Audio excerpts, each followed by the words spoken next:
이 물건은 1번과 4번까지 있는 물건 중에서 3번을 낙찰받아 대금을 납부하였습니다. 3번 물건은 선순위 임차인이 있고 모두 배당을 받습니다.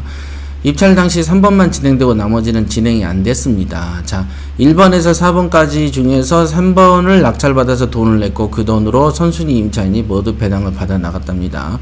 현재 1번과 4번은 2020년 1월 28일 날 매각 예정이다. 2번은 예정 기일조차 잡혀있지 않다. 잔금 납부 후 1개월 안에 배당이 될 것으로 예상하고 임차인에게 2020년 1월 말부터 2월까지 이사를 요구하였다. 현재 임차인은 2월 20일 예정이고 이사할 곳에 계약금 3천을 지불했다고 합니다. 네. 이사할 곳에 계약금 3천을 지불했답니다. 임차인, 낙찰받은 건에 대해서. 그래서 배당일이 잡혀있지 않으니 빨리 배당일을 잡아달라고 요구하자 법원에서는 여러 개의 물건이므로 모두 매각되어야 배당일을 잡을 수 있다고 합니다. 와, 매각일도 안 잡고 모두 매각돼야 한다고 이렇게 생각하셨네요. 법원에서 3번 물건만 매각 진행하였으니 3번 매각만 물건을 매각 진행하였으니 먼저 배당을 진행해 달라고 요구하자 답변은 3번 물건만 매각이 진행되었어도 모든 물건이 매각되어야 된다고 한다. 아니 언제까지 기다리라는 거야 내 이자는. 이렇게. 그렇다면 낙찰자가 선순위 임차인에게 보증금을 먼저 해주고 이후에 낙찰자가 배당을 받는 방법이 없는가? 답변, 법원 쪽에서 방법을 알려줄 수 없고 법무사를 통해서 알아라는 얘기다. 예.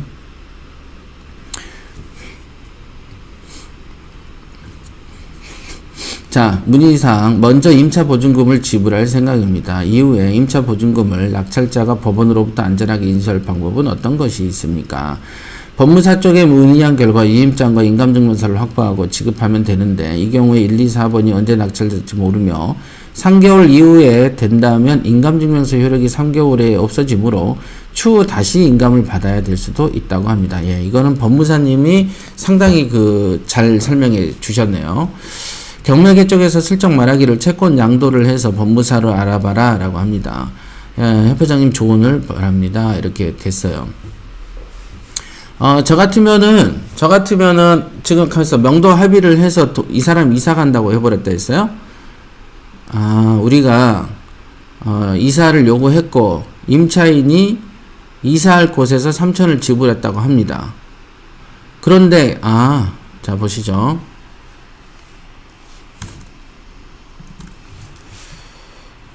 자, 임차인이 낙찰받고 임차인에게 나가라 하니까 임차인이 나갈게 했는데 배당이 늦어지니까 내 돈으로 이사비를 주려고 한다. 그러니까 배당금을 주려고 한다. 그죠?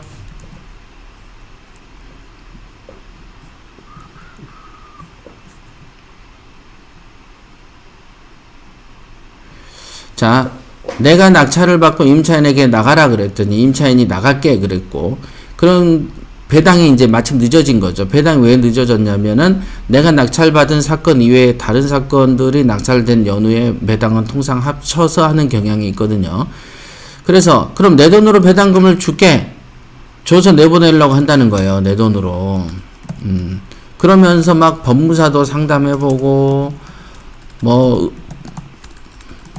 법무사한테도 물어보고 또 법무사가 이 일을 해주려면 대행금이 또 들지 않습니까? 수수료가 그 돈도 줘서도 내보내려고 그러고 그 다음에 또 경매계에도 계속 물어보니까 채권 양도를 하라라고 하고 막 이렇게 하는데 그래서 이제 가장 확실한 거는 만약에 내가 돈을 3천만 원을 해줄 것 같으면은 당연히 채권 양도 서류를 법적으로 받아가지고 어쩌고 해야 되는 이 관련된 행위들이 있어요. 이 행위들을 이제 거치려면은 나름 수수료도 좀 지급하고 그래야 되는 것이죠. 자, 다시 원론적으로 돌아와서 낙찰받고 임차인한테 나가라라고 하는 것은 우리가 갖는 권리예요. 권리. 그러니까 임차인이 나갈게 그런 건 임차인이 그냥 선택인 걸 한 거죠. 그랬는데 배당이 늦어지니까 내 돈으로 주려고 하는 것은 황당한 행위다. 이렇게 보시면 되겠습니다. 황당무쌍한 행위를 지금 하신다. 이게 이제 제가 말했던 이제 그 경매를 하면서 벌어지는 주대와 주간에 관한 문제에 있어서 재산이 좀 늘다가 브레이크 잡힐 때 이제 이런 일들이 많이 잡힙니다. 내 돈으로 배당금을 왜 줍니까? 그 사람한테 나가라라고 하는 것은 낙찰한 사람의 입장에서 할 수 있는 소리고, 그 사람이 낙찰을 해서 배당금을 못 받는 것은 법원의 문제일 뿐인 거죠. 왜 법원에서 돈을 안 주면 임차인이 난리를 치고 법원에 따져야 하는데, 내가 왜 낙찰자가 안절부절하는가? 왜 그래야 되죠? 그래서 내가 경매를 시작하고 거의 한 20년 동안 이렇게 임차인한테 먼저 돈 주고 배당금을 받으려고 하는 시도는 한 경매가 시작된 삼국시대 이후에 최초의 인물이 되지 않을까 싶은데요. 우리 이게 이제 경매를 공부하면서 이게 이제 명도와 관련된 거예요. 명도를 할 때 어떤 상황의 말실수를 잘못하는 경우에 이제 이런 일들이 많이 생겨요. 절대 걱정하지 마시고 주지 않으시면 됩니다. 그리고 법원으로 탓을 돌리셔야 됩니다. 이거는 법원의 원칙이지, 법원의 잘못이라 할 수도 있겠지만, 법원은 배당 기일에 있어서는 판사가 전체 배당 기일은 판사 재량이에요.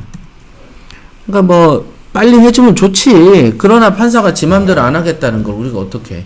그거는 뭐 어쩔 수 없는 거지. 영주 씨가 그거를 해줄 만한 일이 아닙니다. 이런 거 뭐 법원 문의하고 하고 뭐 변무사를 사고 그 다음에 뭐 채권 양도를 하고 쓸데없는 짓을 하는 것이다. 아시겠죠? 쓸데없는 겁니다, 영주 씨. 그냥 하지 마세요. 예, 절대 하지 마세요. 이거는 큰일 나요. 그 사람 뭘 보고, 또 배당이 100% 된다라는 확증도 없는데 뭘 보고 해.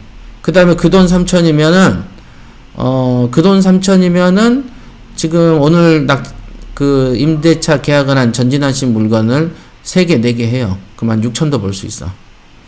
그렇죠. 3천이면은 6천, 7천도 벌겠구나. 요즘 하는 것을 봐서는 절대 하지 마세요. 그리고 저거 국가가 저런 모양이다고 한번 따져보라고. 그렇게 하면 됩니다. 뭐 이자 주고 말고 할 것도 없고 이사비를 줄 것도 말 것도 없는 그런 상태입니다. 괜히 서로 친해지면 안 돼요. 네. 잘 살아본다. 잘 들었습니다. 좋은 강의 너무 감사합니다. 감사합니다. 영주씨 안녕하세요. 아이고 감사합니다. 네. 네. 절대 하지 마세요. 그리고 이런 생각까지 가는 것 자체도 안 돼. 그거는 뭐냐면 경매가 이제 좀 심심해지고 지루해진 겁니다. 그 다음에 경매를 왜 하는가에 대한 본질을 다시 한번 더듬어 보셔야 될 것 같습니다.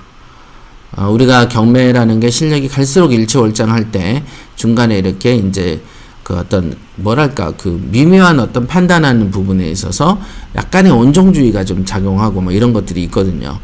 그런데 치우치면은 경매의 본질을 잃어버리게 됩니다.